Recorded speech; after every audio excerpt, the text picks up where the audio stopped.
समानता का परिचय। भारत एक लोकतंत्र है।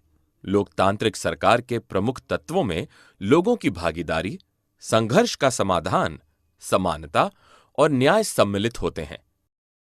समानता लोकतंत्र की प्रमुख विशेषता है और इसके कामकाज के सभी पहलुओं को प्रभावित करती है।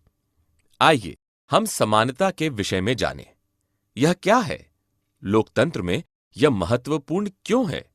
और क्या भारत में प्रत्येक व्यक्ति समान है या नहीं? मतदान करने का समान अधिकार, सार्वभौमिक वयस्क मताधिकार। भारत जैसे लोकतांत्रिक देश में उनके धर्म, उनकी शैक्षिक पृष्ठभूमि, उनकी जाति या वे धनी हैं या निर्धन हैं पर विचार किए बिना सभी वयस्कों को मतदान करने का अधिकार है। इसे सार्वभौमिक वयस्क मताधिकार कहा जाता है, जो समानता का एक महत्वपूर्ण पहलू है। यह कहता है कि देश में प्रत्येक व्यक्ति को उसकी संबंधित संपत्ति या समुदाय पर विचार किए बिना एक वोट का अधिकार प्राप्त है। असमानता के रूप। यह सामान्य रूप से देखा जाता है कि निर्धन लोग असुरक्षित महसूस करते हैं।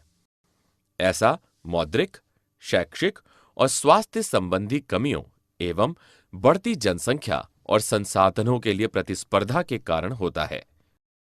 लोग विभिन्न प्रकार की असमानताओं का सामना करने के कारण भी असुरक्षित अनुभव करते हैं।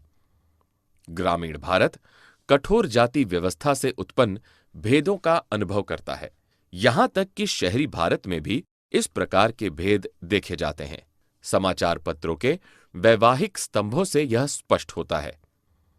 दलित ऐसा शब्द है जिसका अर्थ होता है कुचला हुआ या टूटा हुआ, और निचली कहे जाने वाली जाति के लोग इस शब्द का इस्तेमाल यह संकेत देने के लिए करते हैं कि पहले उनकी दशा कैसी थी और किस प्रकार उनके साथ आज भी गंभीर भेदभाव किया जाता है। असमानता का दूसरा रूप धर्म संबंधी मतभेद के कारण अनुभव किया जाता है। भारत की बहुसंख्यक जनसंख्या हिंदू है। कभी कभी अल्पसंख्यक होने के कारण दूसरे धर्म के कुछ लोग बुरे अनुभवों का सामना करते हैं। इस प्रकार जिस जाति में हमारा जन्म हुआ, जिस धर्म का हम पालन करते हैं, जिस वर्ग पृष्ठभूमि से हम संबंधित हैं, हम पुरुष हैं या महिला आदि जैसे तथ्य प्रायः इस बात का निर्धारण करते हैं कि कुछ लोगों के साथ असमान व्यवहार क्यों होता है।